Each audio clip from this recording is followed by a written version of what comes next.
Right now at 5, a protest in relation to President Trump's immigration policies takes place in Joplin. And we've got ourselves the Mondayest of Mondays out there. Plus, it's chilly and wintry weather's on the way. Details in that forecast to get you out the door coming up. Plus, the annual Polar Plunge took place in Pittsburgh to help raise money for Southeast Kansas Special Olympics. The 4 states' most watched news starts now. Good morning and welcome to the KOAM Morning News. It's 5 a.m. I'm Elise Noe. I'm Chris Warner. It is the Mondayest of Mondays ever. It's February the 10th, and good morning is a matter of opinion at this point. Now, we have to be up super early, so we only made it through about halftime. Yep. But there wasn't much to see. Man. I mean, here's the deal, though. In all honesty, the Eagles came to play. They knew who they were up against. They knew who they were facing, and they came to play. They did a heck of a job out there, but boy, that first half was hard to watch. Silver lining, though, that the Chiefs do have 2 back-to-backs under their belt, though. I mean, they were going for history last night. But hey, they at least made it to the third one.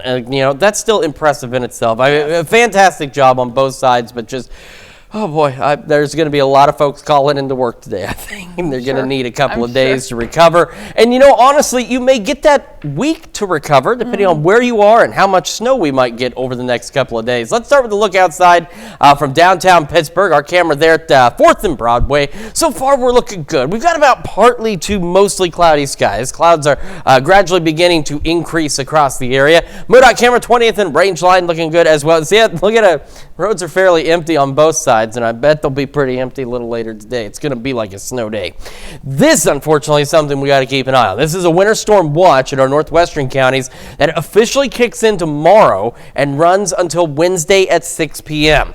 And in that zone is where the bulk of the heavy snow is still expected. So remember, we talked about the fact that it was looking as though I-70, almost like this comma shape up here, was where the bulk of the heavier snow was going to be. That still seems to be the likely scenario, but we'll have to still watch over today into tomorrow and see exactly what we're looking at here.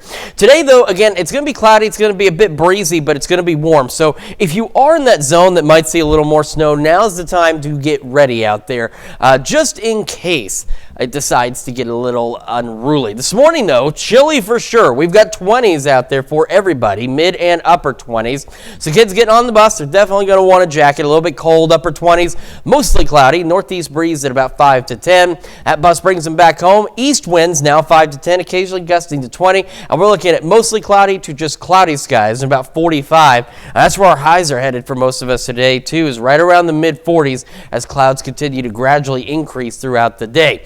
We're going to talk more about the potential for that incoming snow. We're going to talk about some of the variables we're facing and the possibility even of some ice accumulations. All of that in the full forecast, and that's here in just a few more minutes. Elise? All right, see you soon, Chris. A protest in Joplin took place Saturday afternoon in relation to policies put forth by the Trump administration. This protest is similar to ones we've covered last weekend in both Carthage and Pittsburgh. The protest took place on the corner of 7th and Rangeline. No incidents have been reported. In November, KOAM Samantha Walker first told you about a teacher in Pittsburgh struggling with mold problems in her home. But her property management company claimed the issue had been resolved. However, that isn't the story. Samantha sat down to talk to our Tanya Bach about what an expert found. I'm joined here now with KOAM's Samantha Walker, who has been working on a special report that airs Monday night at 9 and 10 p.m. And it's concerning mold issues here in the 4 states. That's something that no one wants to deal with. Never. You may remember back in September, we actually aired a story about a Pittsburgh teacher who says she's been dealing with these mold issues for 6 years. And it resulted in actually, when she complained about these issues, her lease not being renewed. Now behind us, you can see some of these images that come up. This is mold found in Susan Ledbetter's home. So these are things you don't want to have in your home. So after that special report, an air quality specialist reached out to her. He said, I want to help you get answers. He did free mold testing at her home, and the results are kind of astonishing.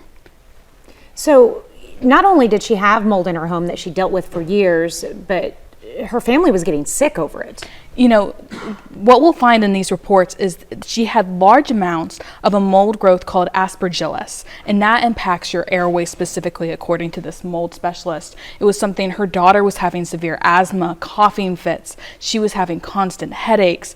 You know, they felt like they were getting sick. You know, she told me, I knew when the mold was back. I could sense it when I stepped in the home. And I think that's something just really powerful. So why did this woman agree to do a second interview with you? She really wants to hold this property management company accountable. She said she was so startled by the community response to her story initially. You know, people, they started to GoFundMe to her because she had to replace so many belongings in her home. But she says it's not the community's responsibility, it's this property management company's, and they're not stepping up, and they may do this to somebody else. And that's really her biggest concern. Sounds like it's going to be a really powerful piece. And again, your special report airs Monday night at 9 and 10 p.m. You can tune in either time. All right, well, thank you so much. Thank you. Well, tonight on KOAM, we'll have the details on what mold testing found in her home and why specialists say the findings could have impacts on her family's health. And now you can stay up to date with the latest news, weather, and sports with the KOAM Plus TV streaming app. It's available on Amazon Fire TV, Android TV, Apple TV Plus, and Roku. The player is also available on our news and weather apps as well as our website. Watch live streaming anytime, absolutely free. The KOAM Plus TV streaming app. The Polar Plunge fundraiser was hosted Saturday in Pittsburgh to benefit Special Olympics Kansas. KOAM's Mitch Adams has more. This time of year, some people dream about the summer. Despite cold weather and gloomy conditions, the Polar Plunge gives you a chance to take that dip that you've been itching for. We ask ourselves why people want to always jump into cold water, but it's for a good cause, and we have plungers that have came for the last 20 years to jump in. It's just a way to spread the word and also get the community involved in everything that we do. The plunge is simple. Register yourself or a team of brave friends, and once you're announced, all right, guys, jump right in. 1, 2, 3, go! The proceeds from registration, which was a pledge of $100, are donated to Special Olympics Kansas. So the money raised doesn't just go to a sporting event or an athlete, it goes to the entire experience. Our experiences with our athletes are all about improving their quality of life. So being able to have the funds to provide those experiences so the athletes can walk away with lunch and medals and socialization and hanging out with their friends and inclusion, that's really what today is all about. One Special Olympics athlete from Pittsburgh explained his thoughts on the plunge. Tell me what you think about the Polar Plunge. I like the Polar Plunge too. What do you think about the Polar Plunge? It's too cold. It's too cold? Yeah.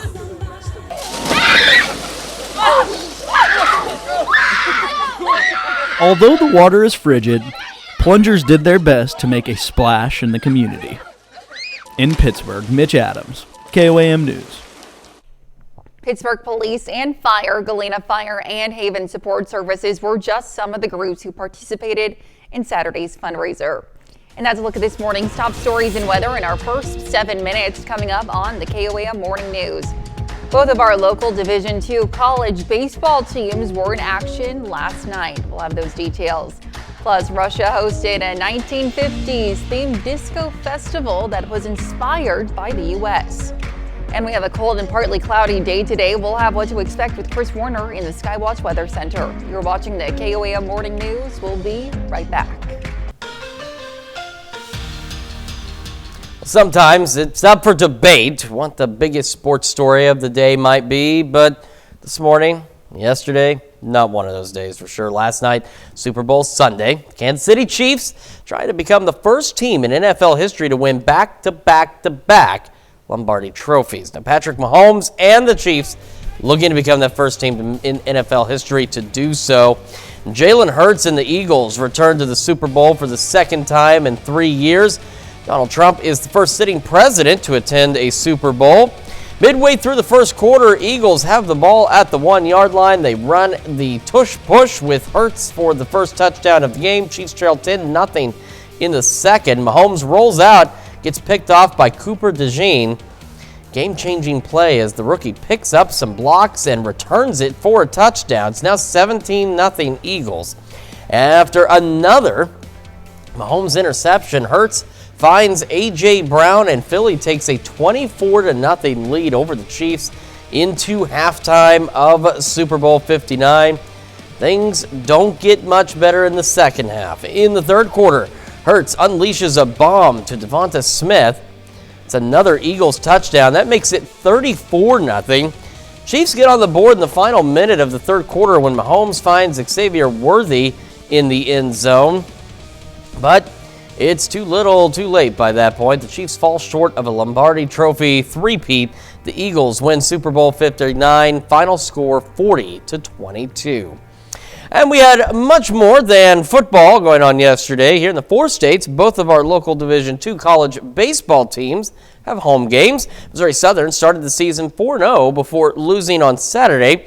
Number 11, Missouri Southern at home on a cold Sunday afternoon, finishing up a 3-game series against St. Cloud State. Casey Stalzer gets the start on the mound for the Lions in the top of the second. He gets the first batter to go down swinging. After an error allows a base runner, the right-hander gets another swinging strikeout. One batter later, Stalzer strikes out the side and keeps it scoreless. In the bottom of the inning, runner on base, and Tragan Parker laces one into the gap. Will Doherty comes in to score, and Parker has an RBI triple. So we go to the next man up, Jake Leaker. He's going to send it out to right center.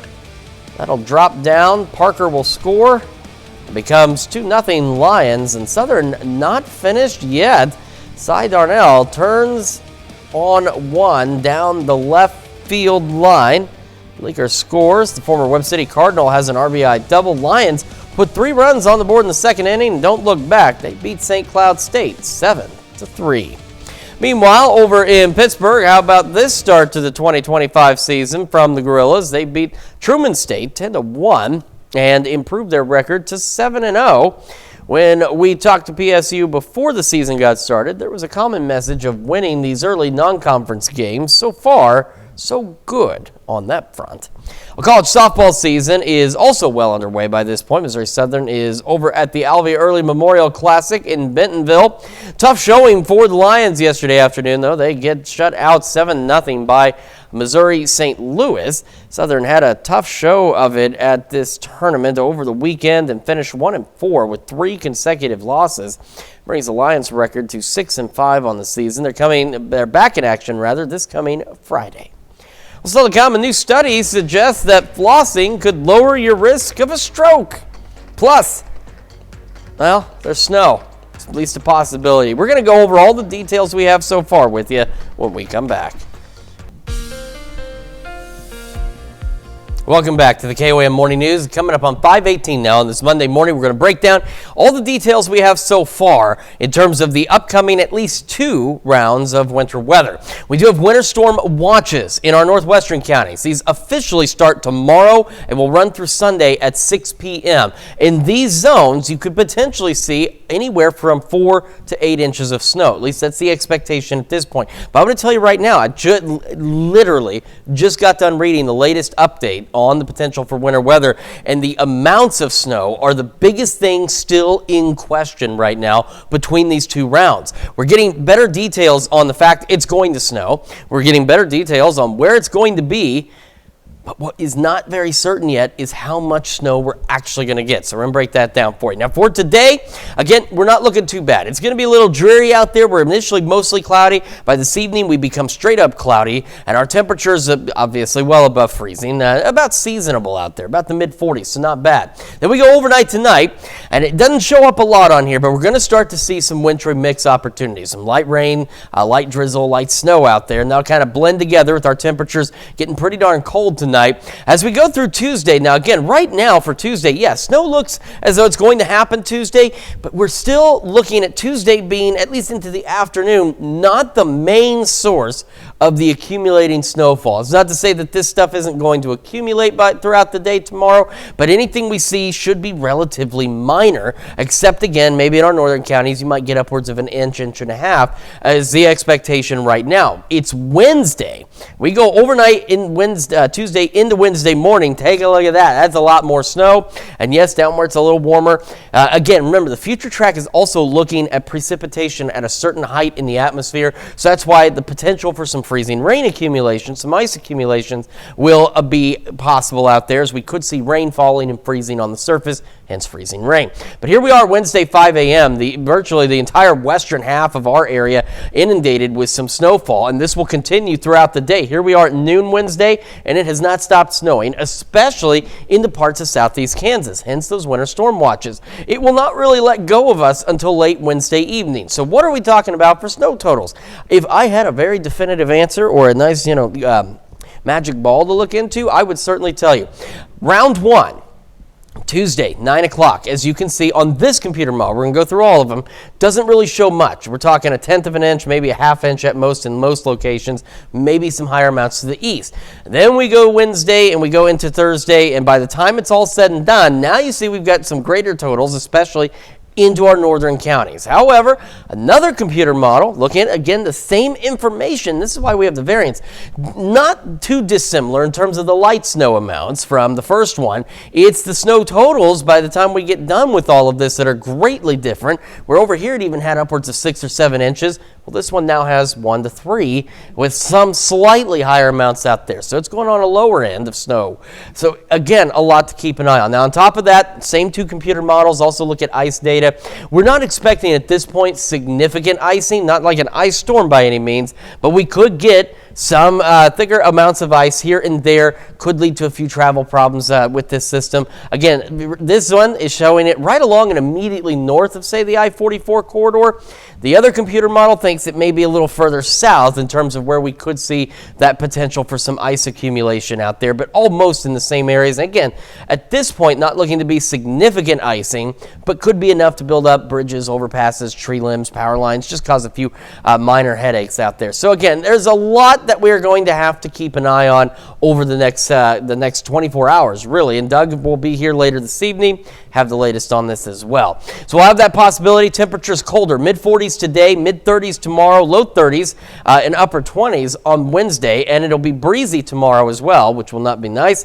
Down into the teens Wednesday night, a few lingering flurries on Thursday. We'll start warming up a bit as we head into next week, so we'll get some melting done and maybe a light wintry mix with some showers by this coming Saturday. That's Check Your Forecast. We'll be back with Health Watch right after this. Well, topping Health Watch this morning, flossing is not only good for your gums, it may also be good for your heart. A new study says regular flossing, that's 1 or more times per week, could actually lower your risk of stroke by 22%. Researchers believe flossing was linked to a lower risk of stroke caused by a blood clot traveling from the heart and from stroke that's associated with irregular heartbeats. Now, that's lowered risk was independent of other brushing or oral hygiene behaviors. The study findings were presented this week at the American Stroke Association International Stroke Conference. Well, oftentimes it's the internal wounds that take longer to heal. It's why trauma patients at one Indianapolis hospital are receiving a different kind of care, art therapy. Lauren Schwenker has more on how a college student is using a canvas of healing to restore lives beyond physical injuries. This What do you like about that? is just bold. Art therapy. Something similar to that. This one? No, This that one? Beautiful. It provides an outlet for trauma patients. Martha is at IU Methodist. She fell and injured her face and left arm. I'm just going to have you look through all these and pick a few that you really like, and then we're going to make a collage with them. Ella Beardsley is a senior at IU Indianapolis. She is studying art therapy and mental health counseling. I do a variety of things with the patients. Like, I kind of like to follow their lead. If they're into painting, if they're into drawing, the connection like I build with them is very beneficial, like just kind of getting to know people and hearing their story. Ella works with Martha and many other patients who say visits color their day. But it's so much more than arts and crafts. I also brought a little coloring page just in case you want to try that. I think when I hear things like, oh, this is helping me kind of calm down and unwind, or even like this is helping me kind of work through this emotion, those are always promising. Ella's helped around 200 patients since August. And that's a look at some of today's top health stories. You're watching the KOAM Morning News. And we've got ourselves a pretty cold start to the day out there for now. Be a little warmer later, and we're watching that wintry weather, the latest when we come back. Right now at 5:30, Pittsburgh's Literacy Cat Pro Company hosted its first ever Kitty Bowl. And we've got ourselves a pretty cold start to the day. We'll be seasonably warm, and then we're watching wintry weather. Look at that forecast. Get you out the door. It's coming up. Plus, the SEK Humane Society hosted a chili feed with all donations going towards helping their animals. The 4 states' most watched news starts now. Good morning and welcome to the KOAM Morning News. It's 5:30. I'm Elise Snowy. And I'm Chris Warner. It is Monday. It's February the 10th. I believe most of you are probably still asleep. Yeah. There are many of you probably Don't up blame you. all night, probably very stressed, very upset. But It's a tough one. It was, but as we mentioned before, the Eagles knew who they were playing. They came prepared for that. They came to play, and they certainly did. And a fantastic job for the Chiefs getting there for 3 times, consecutively. Whether they won or not, that's still impressive. Yeah. So we're with you. We're going to make it through this Monday together, because here's something that'll wake you up. You don't even need the coffee. Snow. It's coming. Not today, thankfully, but it is on the way.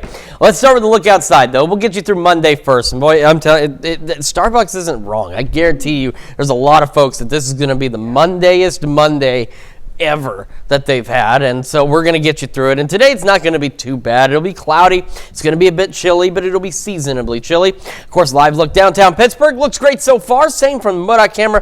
20th and Rangeline. There was one car. Here comes another. There's 2 of them out there. I wonder if it's going to look almost like a holiday out there. See how many people aren't going out to work today.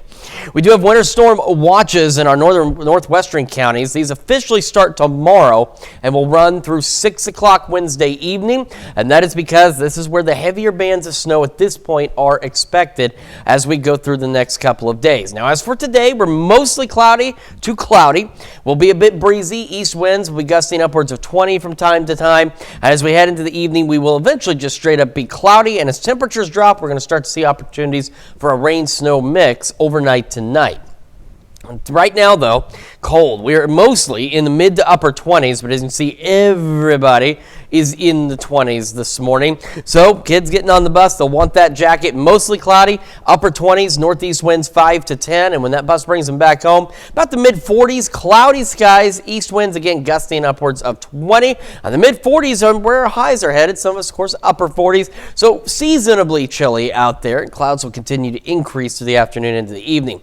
Now we are again watching just a light rain, snow, wintry mix kind of thing overnight tonight. But our snow chances and accumulating snow chances increase over the next 48 hours. We'll go over the latest on what we do know, and I'll even be honest with you about what we don't know here in just a few more minutes. Elise? Chris, thanks. Well, Hideout Harley-Davidson in Joplin hosted its 3rd annual chili cook-off for the Super Bowl. The top 3 winners out of the 8 contestants each got trophies, and the top winner received a $150 cash prize. The staff of the store also put out their predictions for the big game. Just getting the community together, just to be able to hang out at the Harley shop and enjoy some chili and hang out with good company. No matter what happens at the Super Bowl, that we're all here enjoying the love of the football game and love of Harley Davidson. So. Many of the staff want it to be a close game. Well, I don't know about that. The Literacy Cat Company in Pittsburgh hosted its first Kitty Bowl. The teams are the Chiefs versus the other guys, and one cat named Boots has scored 2 touchdowns. Customers can also give a donation to either team, and whichever one wins, they get a chance for 50% off books at the store. Seeing the smiles and the laughter from people that come in and letting them see these once stray and homeless cats be social and loved and hoping they're going to get a forever home today.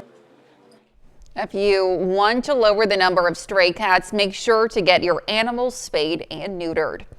The Southeast Kansas Humane Society hosts their annual chili feed to support the animals in their care. KOAM's Mitch Adams has more. The Southeast Kansas Humane Society hosted a chili feed with all donations going towards their animals.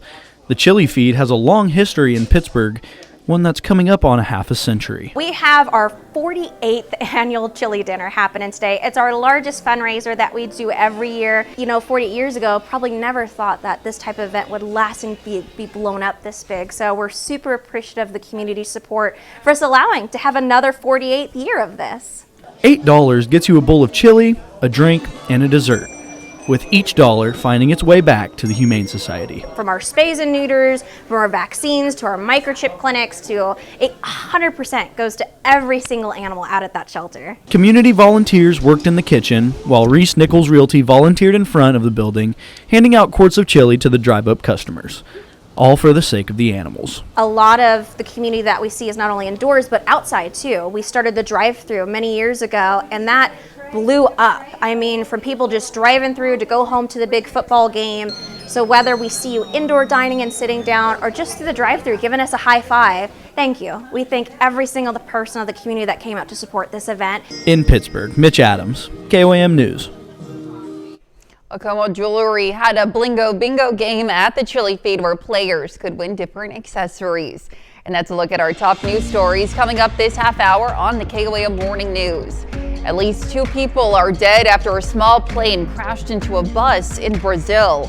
Plus, the condition of the Israeli hostages released has caused concern across Israel. We'll have the latest. You're watching the KOAM Morning News. Topping World Watch in Moscow, it's a pre-Cold War fun out in the cold of winter that celebrates American culture decades ago. These Muscovites tried to shake, rattle, and roll off frostbite with fun times at the 1950s past. It's called Stylyagi, which means hipsters in English, and it's a festival that recalls a youthful counterculture era in the Soviet Union. From the 1940s through the 1950s, that was inspired by American culture of the era. The Stylyagi Festival included dancing, master classes on twist, fashion shows, and performances by cover bands. Zones were also set up with the beauty salons offering Stylyagi themed styling and makeup. And in the clothing zone, visitors decorated clothes with prints, paint, spray cans, patches, and more. Well, 2 people are dead and several others injured after a small plane crashed into a bus in Brazil. According to fire officials, the plane plummeted into traffic on a busy avenue in Sao Paulo on Friday. Now, it crashed into a bus, causing it to burst into flames. 2 bodies were found charred in the wreckage. A woman riding the bus and a motorcyclist were taken to the hospital for injuries caused by debris, while 4 other people suffered minor injuries. The other passengers on the bus managed to get out safely. Images and video of the released hostages are horrifying some, but it's also putting growing pressure on Israeli Prime Minister Benjamin Netanyahu to get the remaining hostages out of captivity. Trey Yingst has more from Tel Aviv, Israel, with the latest on a very fragile ceasefire. The condition of the hostages released on Saturday has caused concern across Israel. The men, Ohad Ben Ami, Or Levi, and Eli Sharabi, looked frail and malnourished. Israeli leadership has vowed to address this with mediators, as the families of some of the hostages are calling for a faster timeline to get the remaining hostages freed from Hamas captivity. The family of Eli Sharabi reacted to his condition, saying this. What made it worse was when we actually saw Eli, was to see the emaciated state that they've put him in. An absolute disgrace, and that was an absolute shock, and we both sat and cried. The latest release comes as Palestinians are starting to return to new parts of Gaza amid fresh Israeli withdrawals. The ceasefire is delicate, but still is progressing as planned, despite no clear path forward for Phase 2. President Trump was asked this weekend about his plan for taking over Gaza. Any further deliberations on Gaza, sir? The timetable for a takeover? No deliberations. It's been very well received, where basically the United States would view it as a real estate transaction where we'll be an investor in that part of the world. And no rush to do anything. We wouldn't need anybody there. It would be supplied and given to us by Israel. While President Trump and Israeli Prime Minister Benjamin Netanyahu endorsed this idea, there are still dozens of hostages that remain in Hamas captivity. This certainly complicates the situation. And that's a look at some of your biggest headlines from around the world. We'll be right back. Welcome back to the KOAM Morning News. 5:43 now on this Monday morning. We're going to start first with this winter storm watches. Thankfully, these have not been expanded. It's not to say they couldn't be, but they haven't been at this point. These will officially go into effect tomorrow and run until Wednesday at 6 p.m. Now, because this isn't going to show everything, majority of this is right across northern Kansas, right along the I-70 corridor out there. So far, that's actually sticking to what was thought would be the expectation last week. Remember, we talked about where the greater snow amounts were expected to be, and honestly, that's still looking like the more likely situation, but being honest, there's still uncertainty, and even in an update that was issued just about 15 minutes ago, still a lot of uncertainty as to the exact total on these accumulations. There's still some questions out there. Here's what we do know so far. Today, not going to be too bad. We're going to be chilly, but seasonably so. Mostly cloudy to start, and then we'll eventually just go straight up cloudy. Overnight tonight, we'll have an opportunity. Doesn't show up on Future Track too well, but there could be some light rain, light drizzle, light flurries out there, so maybe a little bit of a wintry mix overnight tonight. Shouldn't be anything significant, but watch out for some slick spots as we start our Tuesday morning commute. Now, through the day Tuesday, still looking at that possibility initially of a wintry mix and eventually of just some snow across the area. Tuesday still not looking like the major day of accumulation. Yeah, we've got snow out there. Now, some of it may stick and we may get, dusting to an inch, but not looking like it's going to be that big of a deal. The bigger system that's going to bring the bulk of the snow is going to start late Tuesday into early Wednesday morning. By 5 a.m., you see we've got snow across the region. On top of that, where we talked about this last week, Future Track's looking at precipitation types at a certain point in the atmosphere. So what this is indicating is while again we have temperatures at or below freezing, it's showing rain. That means up here it's warm enough for rain. Down here it's below freezing. And that turns into freezing rain, which we'll talk about that in a moment as well. We've got snow throughout the day on Wednesday. It's going to be cold enough throughout the day that it should be primarily snow for most of us, with maybe some freezing rain along and south of I-44. And it'll be about 3-4 o'clock by the time that snow wraps up. So here's this computer model. It's the one that's it's going a little higher on the snow totals, stopping by Tuesday. So the first round, you can see not a lot. It's thinking maybe a little more snow totals off to our east. Then we'll run it through the rest of Wednesday, and it thinks that this again is the one that thinks we're gonna have a little more snow, especially into our northern counties out there, where we could get anywhere from 4 to 7 inches. And then down south, we get into a slightly less zone, and even more less if you get south of I-44.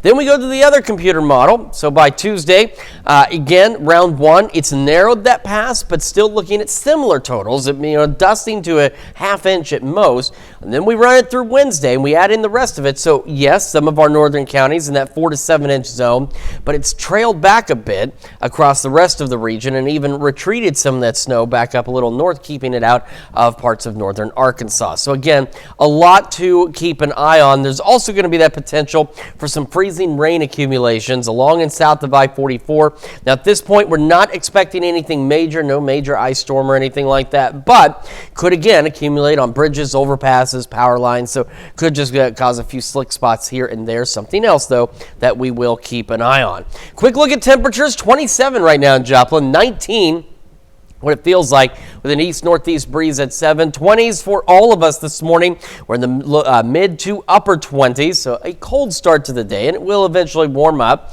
Again, mostly cloudy skies, cold upper 20s to start, upper 30s by 11 a.m. ahead of highs today. Seasonable, about the mid-40s. We'll see what happens overnight tonight. Will be breezy today, east winds gusting to 20, northeast winds gusting to 25 tomorrow, mid-30s out there.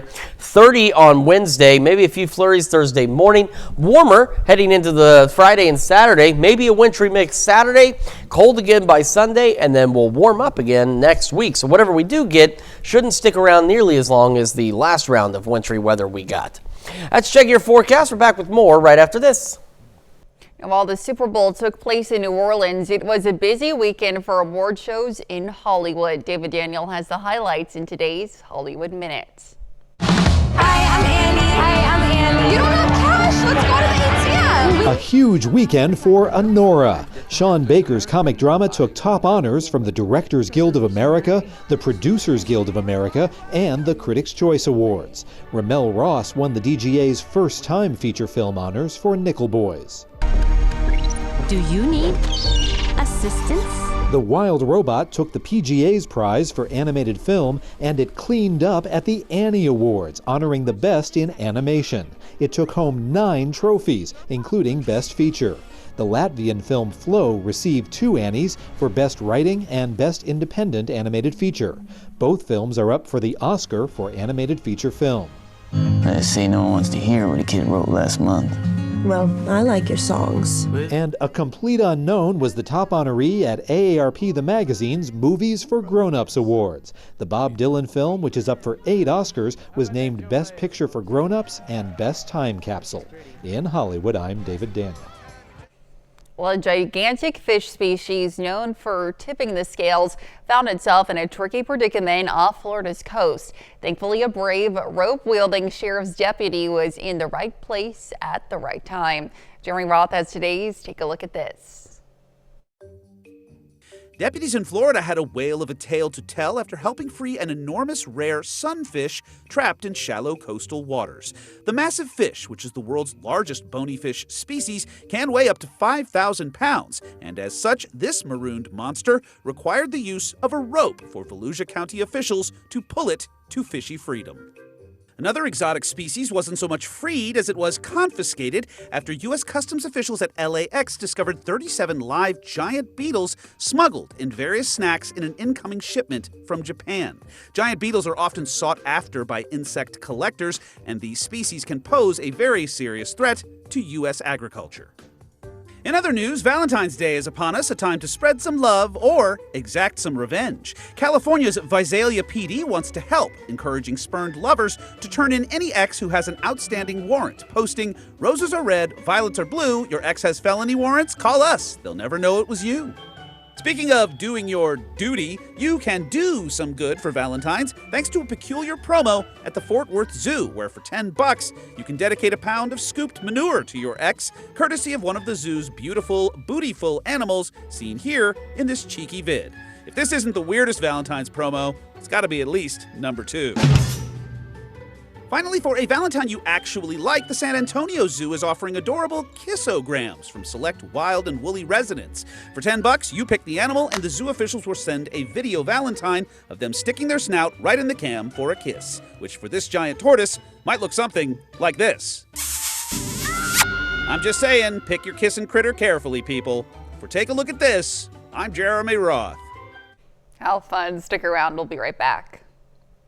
A dog named Coda lives up to its name and concludes an act with a new record. Coda, a Cocker Spaniel owned by Japanese dog trainer Satomi Asano, set sail on top of a skateboard and pulled off a unique feat.